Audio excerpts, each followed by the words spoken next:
Welcome to the business.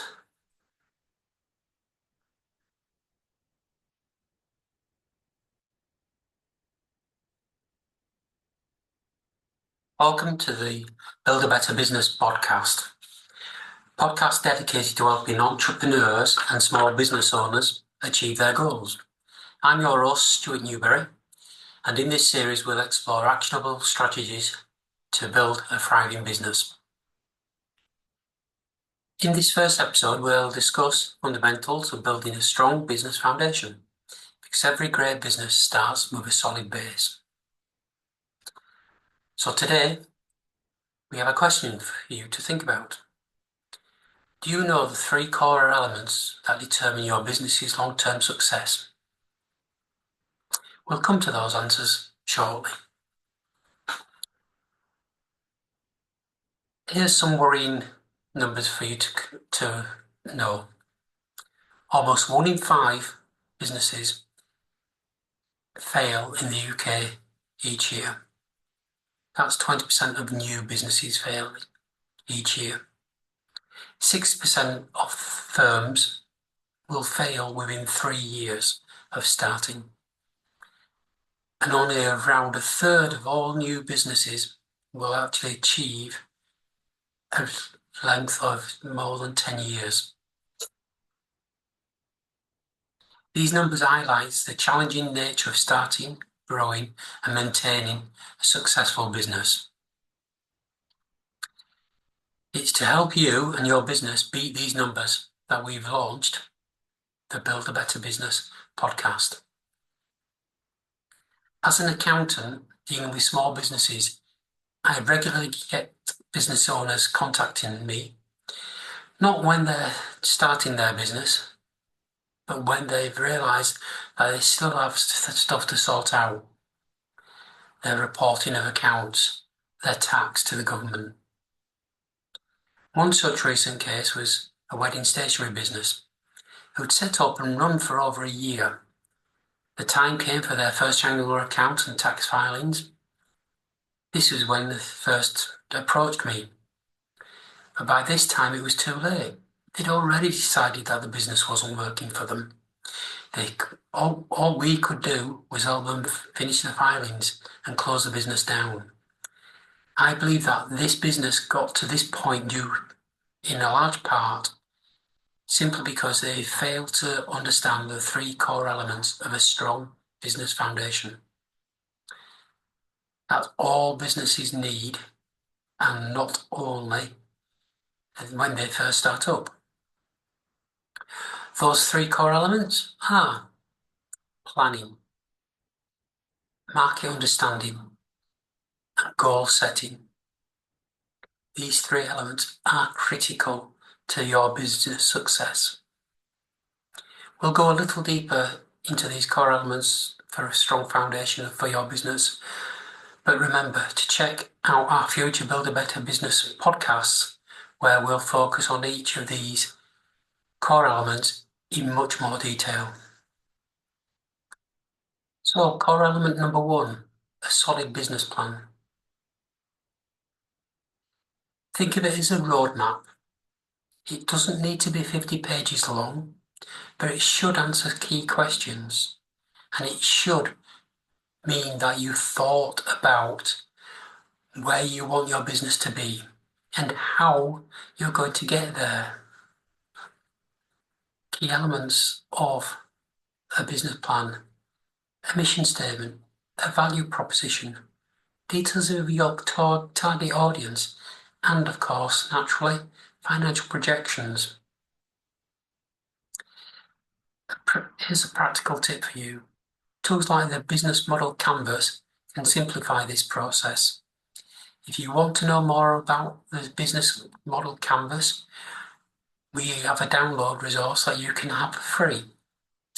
The details of which will be in the podcast notes, or you can email us at podcast@p-practice.co.uk. Again, you'll be able to download the business model canvas from the podcast notes, or just by simply emailing us at podcast at p-practice.co.uk. Core element number 2, understand your market. The importance of market research. This includes customer demographics, competitor analysis, and industry trends. Here's a real-world example. A local gym identified a gap in the fitness classes for seniors. These are people who are slightly older, and created a niche market.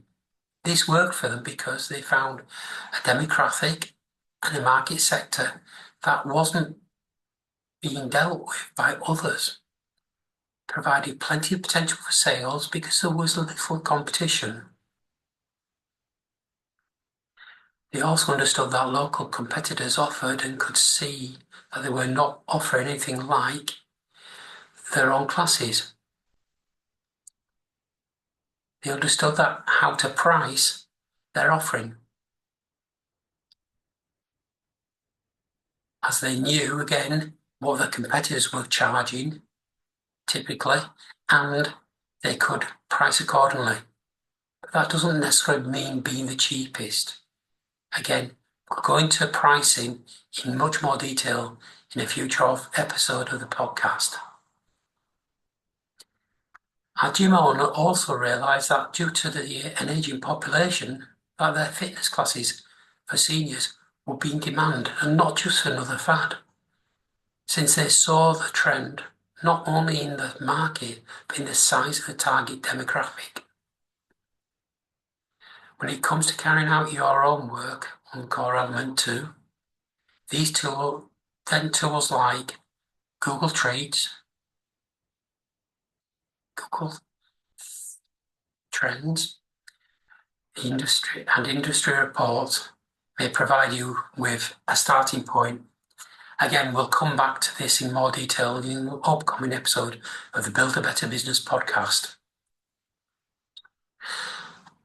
Core element number 3, setting clear goals. A plan without action is just a dream. Goals are the way that you point. Goals are that waypoint you set up. Goals are waypoints that you set up to make sure that your actions you are taking are leading you to where you need to be and where you plan to be. Successful tool in setting up this type of goal is to use SMART goals. SMART goals framework include specific, measurable, achievable, relevant and time-bound goals. For example, your goal is to grow your revenue by 20% in the next 12 months. Break it down into an actionable step like increasing your customer acquisition by an X%. In this example, the goal translated into a SMART objective becomes increasing revenue by 20%. That number is quite specific and measurable. You can easily measure an increase in your turnover numbers. Achievable is 20% realistic. It might be more subjective, but it's easier to see a 20% increase as achievable than, say, 120% increase. So clearly it's achievable. Relevant is increasing your revenue going to help your business achieve a goal? Well, yes. And time-bound. We set these to be achievable in 6 months. So clearly, again, we have a tick. These core elements should always be in front of mind. Planning, market research, and objective setting.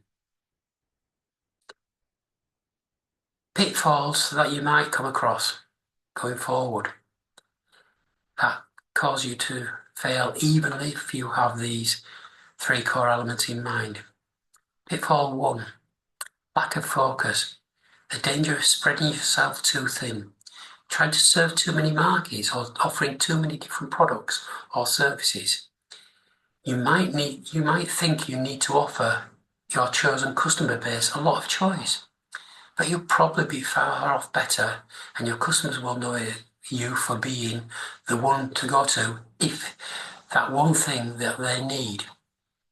For example, a local independent VW garage, you probably know VW better than the general garage that services every make and model. And as such, the VW garage becomes the experts, the go-to guys when your VW needs attention. Pitfall 2, skipping market research. Don't misjudge demand. You remember our gym owner earlier? He knew there was demand for senior sessions, and he knew that demand it wasn't being met by anybody else. Whilst our wedding stationery producer didn't do too much market research and therefore didn't factor in that people could get the same and very similar wedding stationery online at places like Etsy, or that the market was very seasonable. Most weddings taking place in the short summer and spring period. That's the British weather at play for you. So I'd had to look at what they could supply to their wedding offering that was non-seasonable or would be popular in the off-season for weddings. They didn't do the research, therefore they didn't understand that simple seasonality. Another area of research is that's sometimes skipped is pricing correctly. Getting your price right is key. To know if you're right, you need to understand what value your customer places on your product or services. How much are they willing to pay? And of course, how much is your competitor charging your customers for similar or this very same products or services? But just being cheaper isn't always a solution. Remember Poundline shops? They went bust, selling everything at a pound. Pitfall number 3 to think about: unrealistic goals. It's important of being ambitious but realistic. If your turnover today is £100,000 per annum, is it realistic to achieve a goal of £1 million turnover in the next 12 months? Yes, it's possible, but is it realistic for your business? Instead of thinking of stepping, instead of thinking of stepping into stretch goals, these will be achievable, but they'll put your business in a stretch, and it'll be a stretch for you to achieve them. You're also more likely to be inspired rather than a really easy to reach goal, say like 5% next year. Stretch yourself, but not too thinly or not too far. So, in each episode of the Build a Better Business podcast, we'll leave you with a few simple action steps. What you can do today to help you build a better business. So today we have 3 actions that you should do. Write down your business's why and mission statement. You'll then have a clear idea of why you're doing what you're doing. Remember, it's not always about the money. And it's a truth that businesses with a clear mission, their purpose, are far more likely to survive. Identify one gap in your market and research for further. And lastly, set yourself one SMART goal to achieve over the next quarter. Remember, as part of the Build a Better Business podcast, we'll be providing tools, resources, templates One of which you might want to check out is our WWHN planning book. This is a simple, short ebook which helps you draw up a one-page business plan. I personally done this with 30 businesses in the room. It took 13 minutes for 30 businesses to have a 3-year, 1 year, and a 90-day business action plan. So if I can do that with 30 separate businesses in one 13-minute session, it shouldn't be a challenge for you, a single business owner, to draw up your own WWHN plan in a maximum of 45 minutes. That's reading the ebook, writing down your objectives, writing down where you want to be, writing down what you need to do, how you're going to achieve it. We also have a few copies of our Why Businesses Stop Growing and What You Can Do About It book available. And as a special offer to launch this new podcast, we're giving away 20 copies of that book for free. Just send your name on an email to podcast@p-practice.com and you'll be entered into the draw to receive completely free a copy of my book, Why Businesses Stop Growing and What You Can Do About It. So finally, let's recap the key points of this first podcast. Remember, the key to a long-term success in building a strong foundation. Know your plan, know your market, know your goals. Finally, if you found this episode useful and would like to check out our next episode, which we'll be broadcasting in 1 week's time, subscribe and leave a review of this first podcast. I do apologise. It's my first time producing a podcast. I know I tripped up a few more times on my words. I'm hoping I'll get better, but hopefully you found some of the information good and useful. Episode 2 will be entitled Crafting Your Unique Value Proposition, getting your service and products out there and making them unique. Okay, thanks for joining me on today's Build a Better Business podcast. I'm your host, Stuart Newbury, and goodbye.